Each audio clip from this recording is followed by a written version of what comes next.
Capítulo 1. A fé não é cega, nem surda, nem muda.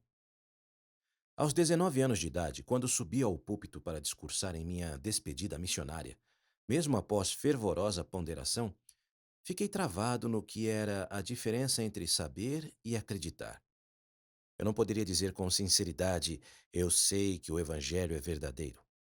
Eu sabia que algumas pessoas esperavam que eu dissesse essas palavras, mas, em sã consciência, tudo o que eu conseguia dizer era: eu acredito que o Evangelho é verdadeiro.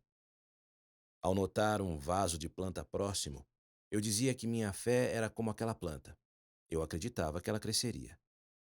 Era costume, no final de nossa primeira semana de experiência no Centro de Treinamento Missionário, o ensino da primeira palestra missionária a nossos companheiros. Quando eu estava ensinando sobre a apostasia, um instrutor ex-missionário parou para ouvir. Ele me interrompeu para dizer: Elder, agora é o momento para você prestar seu testemunho. Diga que você sabe que a igreja verdadeira deve ter 12 apóstolos hoje, exatamente como a igreja original de Cristo. Eu, educadamente, expliquei que com prazer prestaria meu testemunho a um verdadeiro pesquisador, mas naquele ambiente de treinamento era um tanto pessoal para eu dizer eu sei sobre aquele assunto. Ele retrucou, dizendo: 12 apóstolos, Elder. Quero ouvir seu testemunho. Sentindo-me um pouco chateado, eu disse baixinho: acredito que a igreja de Cristo atual tem 15 apóstolos, não 12.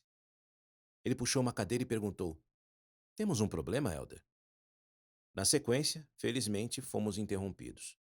Mas fiquei angustiado porque meu nível de crença, honesta e profunda como era, talvez não fosse suficiente para um missionário. Pensei naquelas noites anteriores à minha despedida, quando usava a chave do edifício que me fora concedida por ser o assistente do organista da estaca e entrava no tabernáculo de St. George por volta das 23 horas.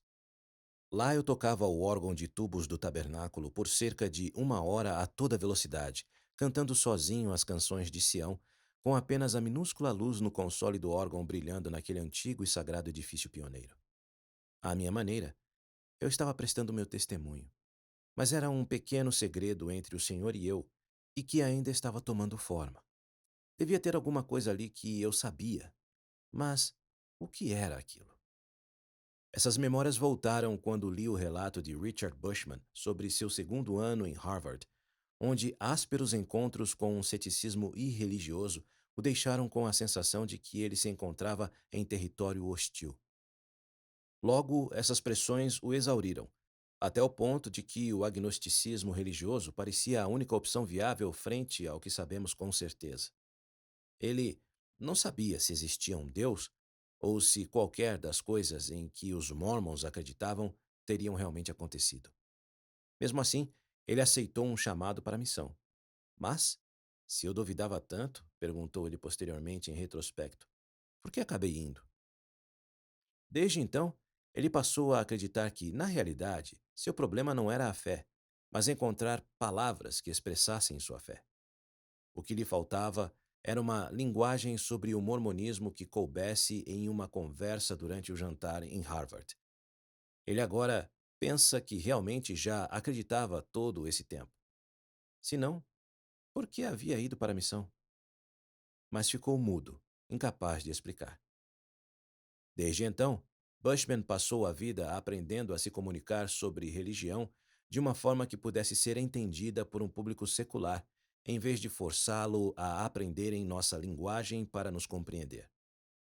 O que distingue sua escrita sobre os tópicos de história da igreja, então, é seu tom, sua linguagem e seu vocabulário. Assim como as pessoas incapazes de distinguir sons musicais são consideradas surdas para tons, muitas pessoas no mundo de hoje têm dificuldade em compreender a linguagem religiosa. Assim, ele conscientemente aprendeu a escrever em um tom que o público secular pudesse ouvir. A fé não é surda. Aos 19 anos de idade, assim como Bushman, eu não tinha palavras para expressar minha fé de forma adequada, exceto quando estava sozinho diante de um órgão de tubos.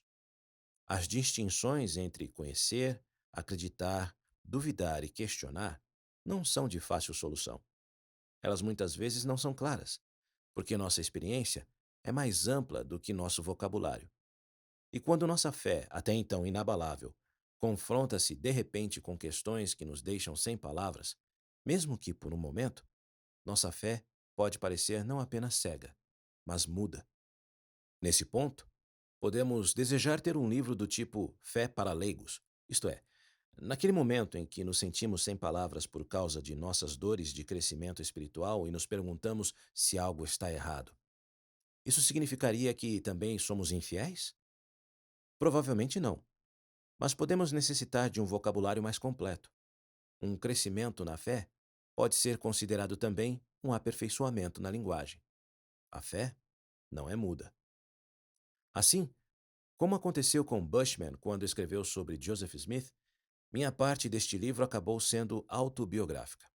Descobri-me tentando descrever aqui minha busca pessoal por uma fé mais conhecedora, perguntas que descobri e vocabulário que aprendi ao buscar respostas um passo de cada vez. Por exemplo, a respeito de saber, o elder Harold B. Lee, dos 12, prestou um poderoso testemunho do Salvador quando visitou nossa missão. Ele citou Doutrina e Convênios, seção 46, versículos 13 e 14. A alguns é dado saber pelo Espírito Santo que Jesus Cristo é o Filho de Deus. A outros é dado crer nas palavras deles. Enquanto ouvia, de repente percebi que ele sabia, e acreditei em suas palavras. Foi apenas um passo, mas foi algo real. Crença ou conhecimento?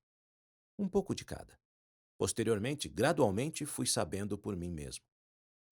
Logo após minha missão, um amigo próximo perguntou-me qual havia sido a coisa mais importante que havia aprendido. Com a mesma honestidade que havia contido minhas palavras em minha despedida, encontrei-me dizendo que, de alguma forma, eu agora realmente sabia que Deus era real, que ele me conhecia e que eu tinha um relacionamento pessoal com ele. Uma realidade que tem crescido e ancorado minha alma desde então. Posteriormente, ouvi alguém chamar essa sensação aguda e pungente de se ter um relacionamento com Deus de proximidade. Quando ouvi suas palavras, entendi o que essa pessoa quis dizer e por que aquilo havia aumentado seu nível de confiança nele. Com o passar do tempo, descobri que crença e dúvida não são as únicas alternativas. Nem é suficiente decidir se alguém é um mórmon conservador ou um mórmon liberal, conforme será abordado mais adiante neste livro. Essas dicotomias polarizadas não apenas atrapalham, mas também interferem no crescimento espiritual genuíno. Elas também podem impedir que pais e filhos, ou líderes e membros da igreja, escutem um ao outro e se entendam. Muitas vezes, os jovens e outros membros fazem perguntas sinceras, mas muito céticas, ao mesmo tempo que seus pais e líderes lhes dão respostas sinceras, mas muito severas. Isso é o que estava acontecendo em minha breve troca de ideias com aquele ex-missionário. Seria muito melhor se cada um de nós pudesse sair de sua lacuna e realmente se comunicar. Quando comecei minha missão, meu problema não era a fé, mas encontrar as palavras para expressar minha fé. Com esse pensamento em mente, nosso propósito aqui é oferecer palavras, histórias e conceitos que esperamos que descrevam um processo de fé que leva à confiança no Senhor e em sua igreja.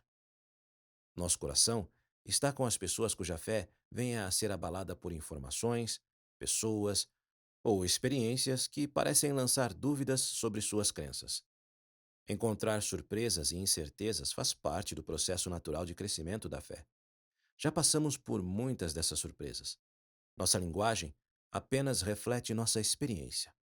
Trabalhar em meio a tal oposição é a única maneira de se desenvolver uma maturidade espiritual autêntica e bem testada.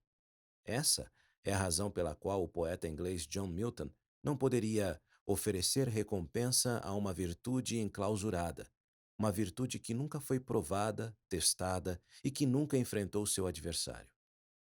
A verdadeira fé não é cega. Em vez disso, a verdadeira fé vê e vence seu adversário.